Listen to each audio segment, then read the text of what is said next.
Hello, everybody, and welcome to Blue Thunder Pod's Clash at the Castle Predictions Special. Dave and I are going to predict what's going to happen at the upcoming big WWE show in Scotland. I don't have the card in front of me, Dave, so you want to run it down, and then we can wager a guess as to what's going to occur.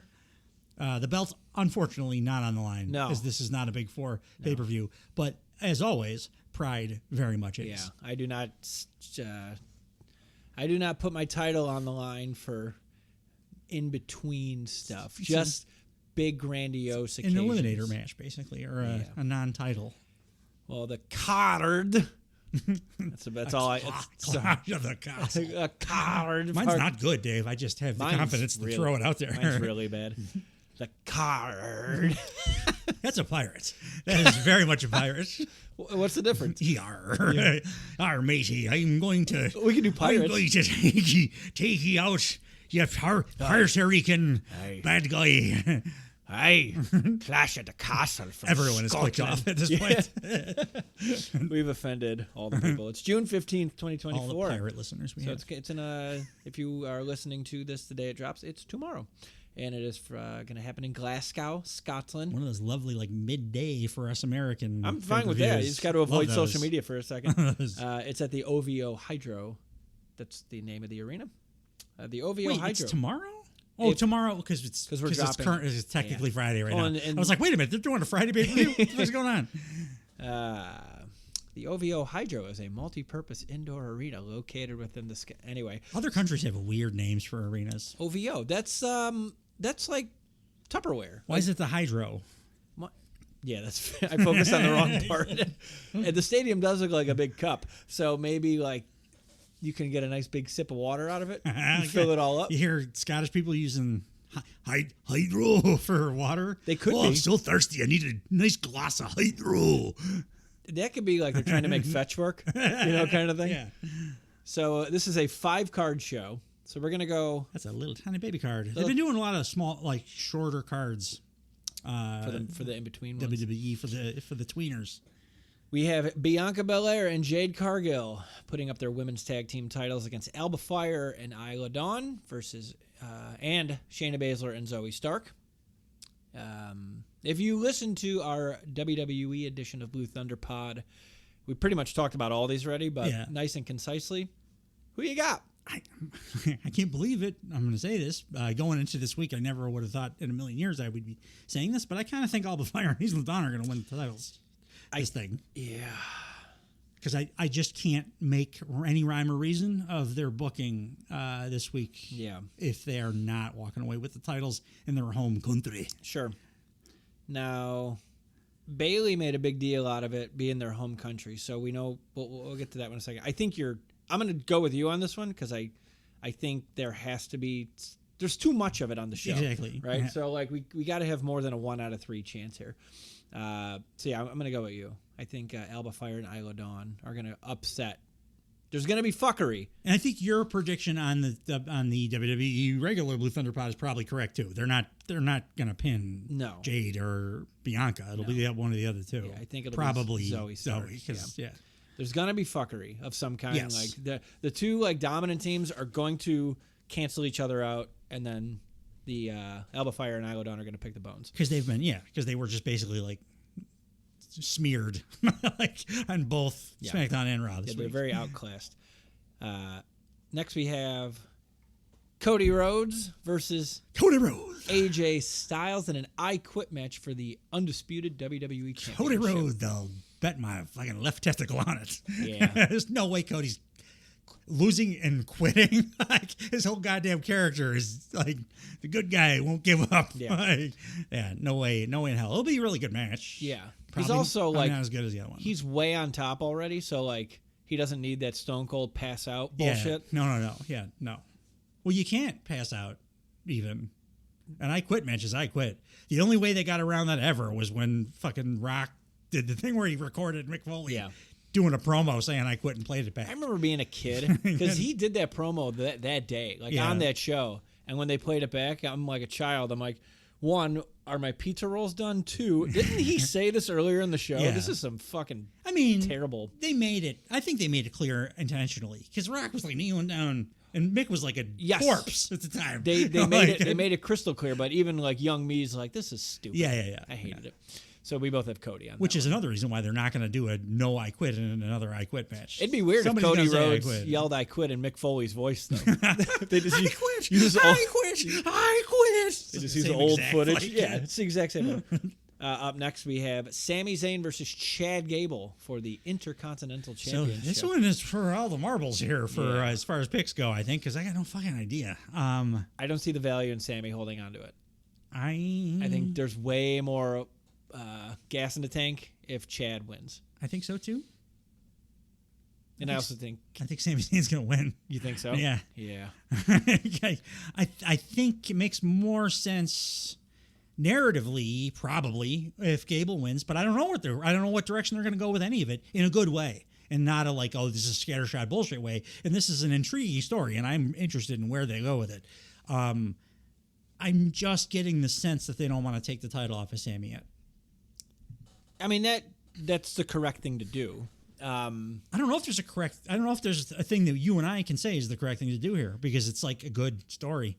But like. This is Gunther had this title forever. So, like, this is not something you hot shot around. Yeah. And I wouldn't consider this hot shotting. It's been a very long program. But you know what? It wouldn't be, I wouldn't say be transitional or hot shotting for Sami. Yeah. Now, like, it's a decent run. But I feel like they want to keep it on him. I could be wrong, but like, I feel like they want to keep it on him. I don't see what they're going to do with him otherwise. I think the Otis thing is probably going to continue past Clash. I think they're going to want to wrap this story up on American soil or at a bigger show. Wait a minute. Because this feels like a bigger story. Who is Otis in the Money in the Bank qualifier? They didn't announce those yet, did they? I don't think so. Where I'm going with this is, let's say Otis. So if Sami wins, cash it in on Gable. No, he doesn't win at all. If Otis, if Chad loses. And he blames Alpha because he's been saying forever, we win my Intercontinental title. So, like, if he loses, he blames his little camp.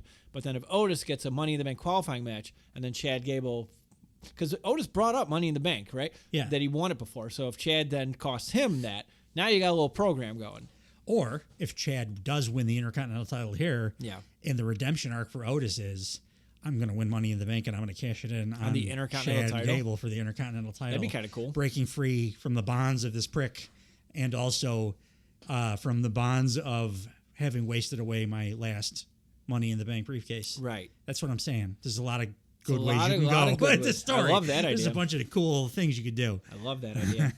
So who's your pick? I'm still taking Sami just because I think they want to keep the title on him, but I would not be surprised at all if Chad Gable wins the title. I'm going to say Chad just because I'm willing it into an existence. Bayley versus Piper Niven for the WWE Women's Championship. As much as I love Piper Niven, I think she's going to be the sacrificial Scot on the show. I think Bayley's winning. Yeah, at least. This is a for sure. I'm like kind of like with the tag title kind of thing, but this one they're not fucking around with Bayley that hard yet. Like taking the belt off her or whatever. There's a lot of, even if these three keep, Piper Niven and Chelsea Green, if Bayley feuds with those two, there's a lot of gas in the tank for that still. Absolutely. So, I mean, with talented performers like that, you could have them together for a while before it gets boring. Like, this can go all the way to SummerSlam. Yeah. Like, easy. Because they have Naomi in there, too. They haven't really done, was it Naomi's fighting Chelsea tonight? Yeah. If you're listening to this on time when it drops on SmackDown. So, a lot of pieces there. And, in the least surprising finish since Brock Lesnar versus Zach Gowen. Damian Priest versus Drew McIntyre for the World Heavyweight Championship. Drew better goddamn win the belt here because they're going to be in some like physical danger, the crew for WWE, if he does not.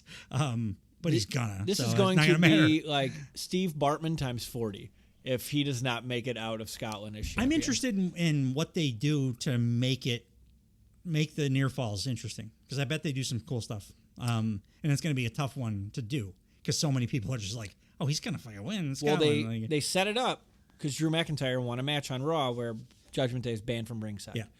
They're not going to be banned from ringside. They're just fucking not. So that's going to be, and that's the story he told. He's like, I can beat you, but I can't beat you without your boys.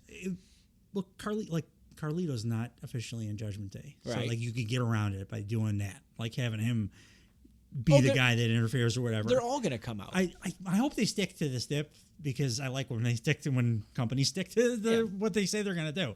But that would be a way around it. A guy that's not officially in the Judgment Day, but is can be your like cheater guy, get you your near fall.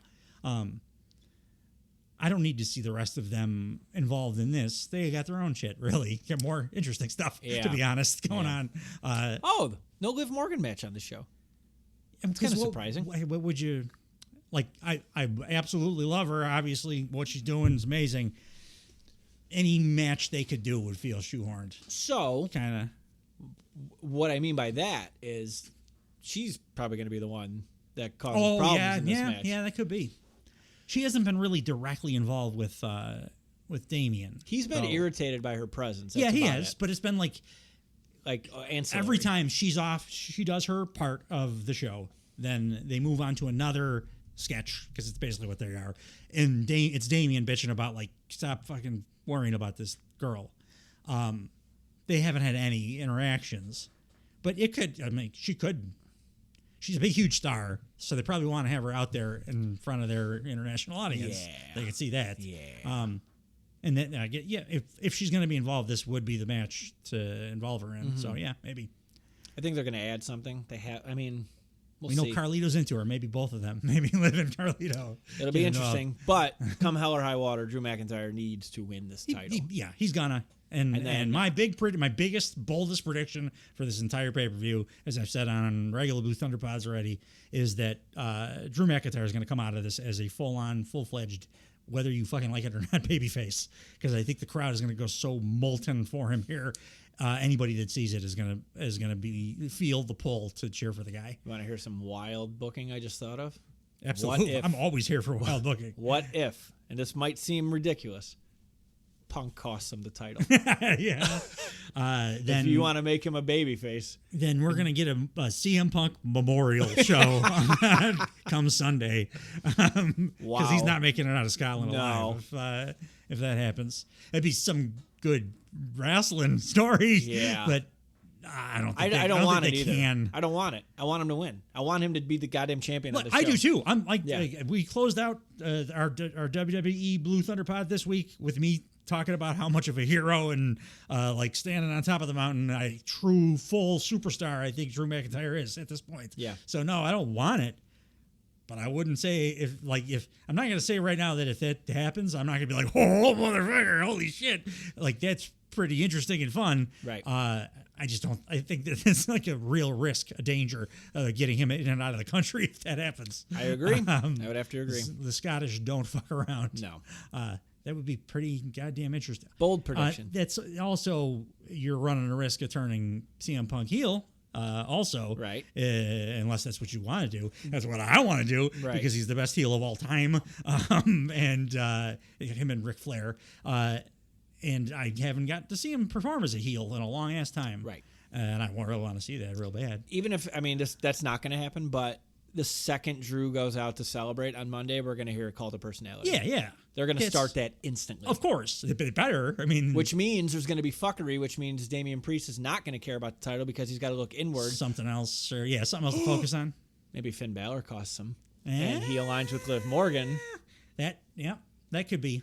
It could be one of those accidentally in quotes. They start that shit. Yeah, like it cost them. I didn't mean to. I was trying to help you, but no, I wasn't. I was fucking. Yeah. That would tie into our fantasy booking for the Liv Morgan storyline. I hope so. Yeah, there's just more. There's like a lot of this shit we can't predict up and down. But the Cody Rhodes AJ Styles thing, we pretty positive. But aside from that, it's like I don't know. They got a couple options here, a couple arrows in their quiver for each of these. And I'm looking forward to even if it is just Drew wins straight up, there's no doubt at any point. It's gonna be fucking awesome because the crowd's gonna be hot as fuck, and I like Drew. Yeah. I'm a big Drew fan. It'll be fun to see him get his thing, get his big moment. I'm not gonna say the F word because not fucked. Drew get his accolades. Drew get his accolades. His lilacs. Yeah. Because I'm done using that goddamn term. All right, so that's our predictions for a fairly abbreviated but should be very fun Clash at the Castle coming on at you tomorrow, Saturday. What was June 15th? 15th? That sounds about right. Yeah, June 15th. If you're here in America, which I know is not a guarantee for our listening audience, it'll be at 1 p.m. like Central Time. In the US of A, being that they're across the pond in Scotland for this one. Please tune in to both our WWE and AEW regular Blue Thunder pods this week, dropping at the same time as this. If you happen to weirdly listen to this one first, go check out one or both of those, preferably. Thanks for listening, guys. See you next time. Goodbye, everybody. Goodbye. I love it. Goodbye. Goodbye, everybody. Goodbye.